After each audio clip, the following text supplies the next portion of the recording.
Hi friends எல்லாருக்குமே காலை வணக்கம். இன்னைக்கு வந்து ரொம்ப ரொம்ப அர்ஜென்ட்டா வந்த கல்யாண ஆர்டர எப்படி நான் கம்ப்ளீட் பண்ணி குடுத்தேன் அப்படிங்கிறத இந்த வீடியோல வந்து பார்க்க போறோம். இந்த கல்யாண பொண்ணு வந்து பார்த்தீங்கன்னா, என்னோட ஸ்கூல் ஃப்ரெண்டு.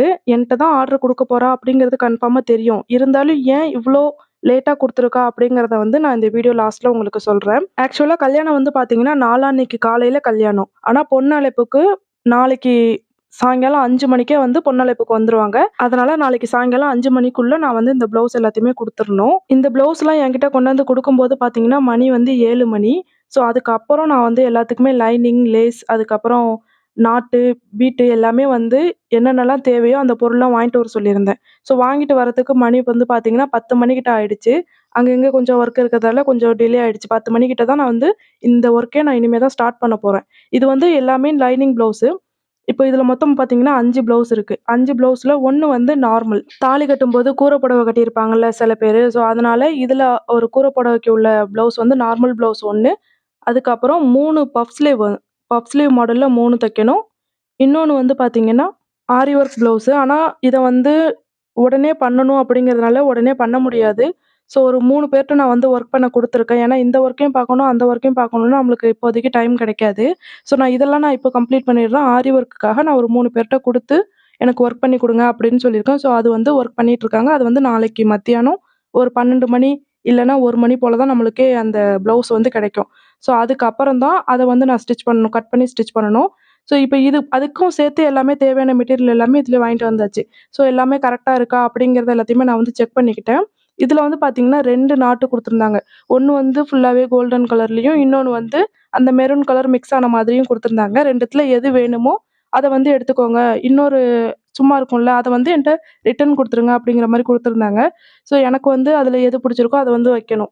கூர புடவைக்காக உள்ள ப்ளவுஸ் சொன்னேன் பார்த்தீங்களா, அது வந்து இந்த ப்ளவுஸ் தான். இன்னைக்கு மட்டுமே பார்த்தீங்கன்னா, காலையிலேருந்து ஒரு 3, 4 ப்ளவுஸ் கிட்ட ஸ்டிச் பண்ணியிருந்தேனா, அதனால ரொம்ப டயர்ட் ஆயிடுச்சு. அதனால ரொம்ப அ வீடியோ என்னால எடுக்கவும் முடியல. ஸோ, அதனால கட் பண்ணி முடிச்ச பிறகு லைனிங் எல்லாமே நான் வந்து இப்போ கட் பண்ணி வச்சிருக்கேன். அதுக்கப்புறம் மெயின் கிளாத்ல போட்டு கட் பண்ணணும். இப்போதைக்கு நான் ஒரு 3 ப்ளவுஸ் முடிச்சிருக்கேன். அதுக்குள்ளேயே பார்த்தீங்கன்னா, தூக்கம் ரொம்ப சொக்க ஆரம்பிச்சுட்டு, சரின்ட்டு எங்க அம்மாட்ட வந்து நான் டீ போட்டு கேட்டேன். அதனால டீ வந்து இந்த டைம்ல போட்டு குடுத்தாங்க. டைம் வந்து பார்த்தீங்கன்னா, இப்போ 11:30 கிட்ட ஆகுது. இதுக்கப்புறம் பார்த்தீங்கன்னா, டீ குடிச்சிட்டு ஒரு 10 நிமிஷம் கிட்ட ரெஸ்ட் எடுத்துட்டு, அதுக்கப்புறம் தான் நான் வந்து மறுபடியும் கட் பண்ண ஸ்டார்ட் பண்ண போறேன். ஸோ, இதுக்கப்புறம் எனக்கு என்னென்ன வேலைலாம் இருக்கு அப்படின்னு பார்த்தீங்கன்னா, 2 ப்ளவுஸ்க்கு வந்து மெயின் கிளாத் வந்து கட் பண்ணணும். ஒரு ப்ளவுஸ்க்கு லைனிங் அண்ட் மெயின் கிளாத் 2மே சேர்த்து கட் பண்ணணும். நைட்டு வந்து கட் பண்ணி மட்டும் வச்சுட்டு, காலையில எந்திரிச்சு தைக்கலாம் அப்படின்ட்டு தான் ஸ்டார்ட் பண்ணேன். வீடியோ எடுக்கிறதுக்கே எனக்கு சுத்தமா ஞாபகமே இல்ல. மறந்துட்டேன் சுத்தமா. ஏன்னா, அந்த அளவுக்கு நெறைய இருக்கு. இது எப்போ கம்ப்ளீட் பண்ணுவோம், கம்ப்ளீட் பண்ணுவோம். எல்லாமே நார்மலா இருந்தா டக்குன்னு பண்ணிடலாம். எல்லாத்துலயுமே கொஞ்சம் கொஞ்சம் பஃப் ஸ்லீவ்லலாம் கொஞ்சம் ஒர்க் அதிகமா இருக்கா, அது மட்டும் இல்லாம கரண்ட் வேற போயிடுச்சுன்னா நம்மளால ஒண்ணுமே பண்ண முடியாதே அப்படிங்கிறதுனாலயே இருக்கிற டைம்ல எப்படியாச்சும் நம்ம தச்சு முடிச்சிரணும் அப்படிங்கிற மைண்ட் செட்லயே தான் இருந்தேன். ஸோ இன்னைக்கு வந்து பார்த்தீங்கன்னா, மறுநாள் சாயங்காலம் 3 மணி 3:27 கிட்ட வந்து காட்டுனேன் பார்த்தீங்களா? ஸோ அந்த டைம்க்குலாம் நான் வந்து கம்ப்ளீட் பண்ணிட்டேன். அவங்க எப்படி சொன்னாங்கன்னா, 5 மணிக்கு தான் பொண்ணு அழைப்புன்னு சொன்னாங்க. ஆனா 3 மணிக்கெல்லாமே ஏன்னா ஆரி ஒர்க்கும் பண்ணணும், ஆரி ஒர்க் ஸ்டிச்சும் பண்ணணும் எல்லாம் டைம் ஆகும்ல. அதனால நான் சொல்லியிருந்தேன் ஒரு 5 மணின்னா, ஒரு 4 மணி போல வாங்க அப்படிங்கிற மாரி சொல்லியிருந்தேன். தலைவர் 2 மணிக்கெல்லாம் வந்துட்டாங்க. 2 மணிக்கெல்லாம் வரவும், இல்ல இன்னும் ஒரு 1 மணி நேரம் கழிச்சு வாங்கன்னு சொல்லியிருந்தேன். அதுக்கப்புறம் 1 1/2 மணி நேரம் கிட்ட ஆயிடுச்சு இது எல்லாமே கம்ப்ளீட் பண்றதுக்கு. ஆரி ஒர்க் ப்ளவுஸ ஃபர்ஸ்ட்டே வாங்கிட்டு போயிட்டாங்க. எனக்கு அது மட்டும் கொஞ்சம் குடுத்துருங்க அப்படின்னு சொல்லி வாங்கிட்டு போயிட்டாங்க.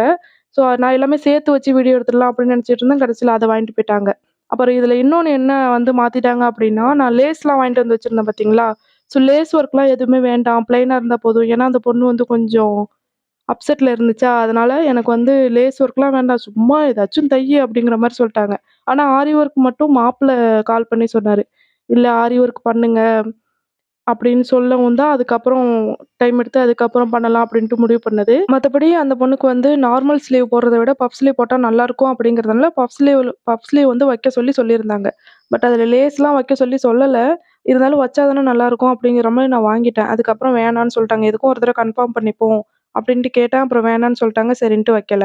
அப்புறம் பார்த்தீங்கன்னா, பஃப் ஸ்லீவ் வச்சிருக்கிறதுனால, அந்த ஷோல்டர் வந்து உள்பக்கமா கொடையடிக்கிற மாரி இருக்கும். நம்ம கீழ இந்த மாதிரி வைக்கும்போது.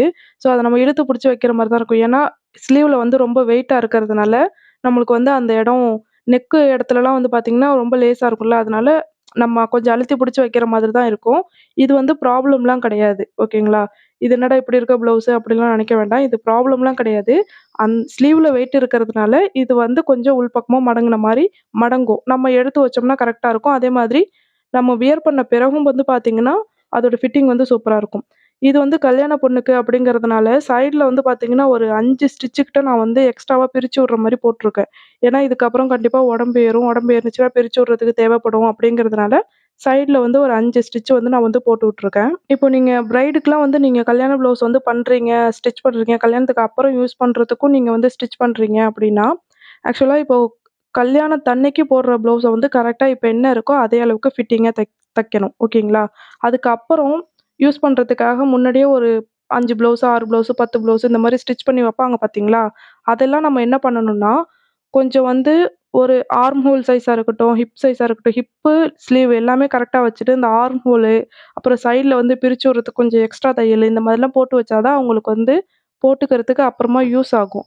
அதே அளவுல கரெக்ட்டா அப்படியே தைக்காம, கொஞ்சம் ஆர்ம் ஹோல இறக்கி வைக்கணும். அதேமாரி சைட்ல எக்ஸஸ் துணி நெறைய குடுத்து, ஸ்டிச் நெறைய போட்டு வச்சிருந்தோம் அப்படின்னா, அவங்களுக்கு பிரிச்சு விட்டு போடுறதுக்கு கொஞ்சம் ஈஸியா இருக்கும். ஃபைனலா எல்லா ப்ளவுஸுமே அவங்க கேட்ட டைமுக்கு நம்ம வந்து டெலிவரி பண்ணிட்டோம். குடுத்தாச்சு அவங்க கிட்ட. ஸோ, இப்போ வந்து எதனால இத வந்து டிலேவா குடுத்தாங்க அப்படிங்கிறத நான் சொல்றேன். என்னன்னா, என்கேஜ்மெண்ட் ப்ளவுஸ் வந்து ஸ்டிச் பண்ணும்போதே நான் சொல்லிட்டேன். "உனக்கு ஆரி ஒர்க் பண்ற மாரி வேணும் அப்படின்னா, எனக்கு வந்து ஒரு 10-15 டேஸ்க்கு முன்னாடி, அப்படி இல்லன்னா 5 டேஸ், 6 டேஸ்க்கு முன்னாடியே எனக்கு வந்து குடுத்துரு" அப்படிங்கிற மாரி சொல்லியிருந்தேன். சரின்னு சொல்லிட்டு போயிருந்தாங்க. இப்போ அடுத்த வாரம் கல்யாணம்னா, நான் இந்த வாரம் திங்கட்கிழமை எடுத்துட்டு வந்து தரேன் அப்படின்னு சொல்லிட்டு தான் போனா. அதுக்கப்புறம் என்ன ஆயிடுச்சுன்னா, எடுத்துட்டே வரல. நான் என்ன நெனச்சுட்டேன்னா, சரி வேற எங்கேயாவது குடுத்துருப்பாங்க அப்படின்னு நெனச்சுட்டு நான் இருந்துட்டேன். ஏன்னா, இது வந்து அந்த பொண்ணுனா பொண்ணு மட்டும் முடிவு பண்றது கிடையாது. இவங்க ஃபேமிலி சொல்லுவாங்க, அவங்க ஃபேமிலி சொல்லுவாங்க. அவங்களுக்கு தெரிஞ்சவங்க இந்த மாதிரி எனக்கு இது நல்லா தெரியும் அப்படிங்கிற மாரி, அதுல வந்து கான்வர்சேஷன்லாம் இருக்கும். ஸோ, நான் அத வந்து நம்மள்ட்ட தான் குடுக்கணும், நம்ம ஃப்ரெண்டு நம்மட்ட தான் குடுக்கணும் அப்படிங்கிற ஒரு எண்ணம்லாம் கிடையாது. அப்படின்னு நம்ம கோவப்படவும் முடியாது. சரி குடுத்துருப்பாங்க அப்படிங்கிற மாரி நான் இருந்துட்டேன். அதுக்கப்புறம் இப்ப நாளான்னைக்கு கல்யாணம்னா, இன்னைக்கு மத்தியானமா கொண்டாந்து இது மத்தியானம் இல்ல ஈவினிங் வந்து ஒரு 7 மணி போல என்ட்ட வந்து குடுக்குது. நான் என்னாச்சு? ஏன் நான் என்ன சொன்னேன்? ஒரு வாரத்துக்கு முன்னாடியே தானே குடுக்க சொன்னேன்.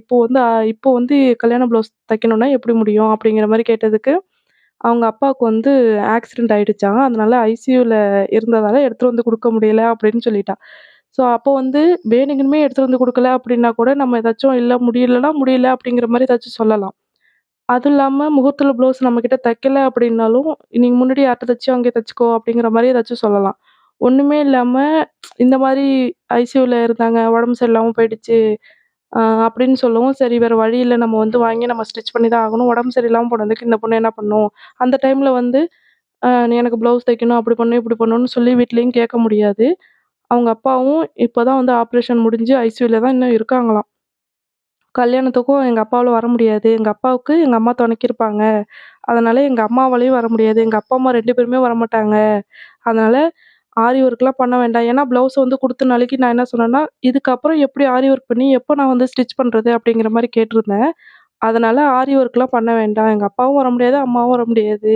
அந்த அளவுக்கு யோசிக்கிறதுக்குலாம் எனக்கு டைமே இல்ல. அதனால வந்து நீ சும்மா தையி. இப்ப இப்ப இருக்கிற டைம் என்ன? உன்னால நார்மலா தைக்க முடியுமா? நார்மலா தச்சுரு. அப்படிங்கிற மாரி சொல்லிக் குடுத்துட்டு போயிட்டாங்க. போன பிறகு இருந்தாலும் எனக்கு மனசே சரியில்ல. என்னடா இது கல்யாணத்துக்காக தைக்கிறோம். இன் இன் ஏன்னா அந்த அளவுக்கு அந்த ப்ளவுஸ பத்தி இதுக்கு முன்னாடி நாங்க இமேஜின் பண்ணி பேசிட்டு இருந்தோம். ஸோ அப்போ வந்து இந்த அளவுக்கு சொன்னுச்சே, இப்போ வந்து சும்மா எப்படி தச்சு குடுக்குறது? அப்படிங்கிற மாரி சரின்ட்டு எதுக்கும் ஒரு தடவ கன்ஃபார்ம் பண்ணிப்போம் அப்படின்ட்டு ஒரு மெசேஜ் மட்டும் போட்டேன். நார்மல் ப்ளவுஸ் கன்ஃபார்ம் தானா? அப்படிங்கிற மாதிரி. உடனே அவங்க மாப்பிள வந்து இந்த மாரி சொல்லியிருக்காங்க.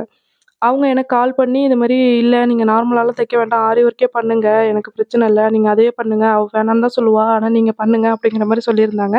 அதேமாரி அமௌண்ட் வந்து டைரக்ட்டா என் அக்கவுண்ட்டுக்கு போட்டு விட்டாங்க மாப்பிள்ளையே. அதுக்கப்புறம் அவங்க பே பண்ணது வந்து பார்த்தீங்கன்னா, ஒரு 8, 8:30 மணி கிட்ட இருக்கும். அதுக்கப்புறம் எனக்கு என்ன பண்றதுன்னு தெரியல. இந்த ப்ளவுஸ்லாம் இருக்கு, அந்த ப்ளவுஸ்லாம் இருக்கு. எத கம்ப்ளீட் பண்றது? எப்படி பண்றதுன்னு தெரியல. சரின்ட்டு என்னோட ஸ்டூடண்ட்டே வந்து ஒரு 3 பேர் ஆரி ஒர்க் பண்றவங்கள்ட்டயே குடுத்து, நீங்க வந்து இந்த 3 பேரும் சேர்ந்து ஏன்னா அவங்க பக்கத்து பக்கத்துல இருக்காங்க. ஸோ நீங்க 3 பேரும் சேர்ந்து இந்த ஒர்க்க பண்ணிடுங்க. ஸ்லீவ் ஒரு ஆளு, நெக் ஒரு ஆளு அந்த மாரி பண்ணோம் அப்படின்னா, ஓரளவுக்கு சீக்கிரமா முடியும். ஏன்னா ஸ்பீட் ஒர்க்கர் தான் அவங்க. ஸோ அதனால கொஞ்சம் சீக்கிரமா முடியும் அப்படிங்கிறதால நீங்க பண்ணி குடுத்துருங்க அப்படின்னு சொல்லி குடுத்தேன். ஸோ அதே மாதிரியே அவங்க நான் எப்படி கேட்டனோ அதே மாரியே கம்ப்ளீட் பண்ணி குடுத்துட்டாங்க. நானும் அவங்களுக்கு வந்து ஸ்டிச் பண்ணி அனுப்பிட்டேன். அவங்க அப்பாவுக்கு உடம்பு சரியில்லாத காரணத்தினால தான், இந்த ஆர்டர் வந்து இவ்ளோ டிலேவா வந்துச்சு. அந்த ஒரு ஆர்டரையும் நம்ம எப்படி கம்ப்ளீட் பண்ணி அனுப்பணும்? சரி எப்படி கம்ப்ளீட் பண்ணி குடுத்தோம்? அப்படிங்கிறதையும் நான் வந்து உங்களுக்கு தெளிவா சொல்லியிருக்கேன்.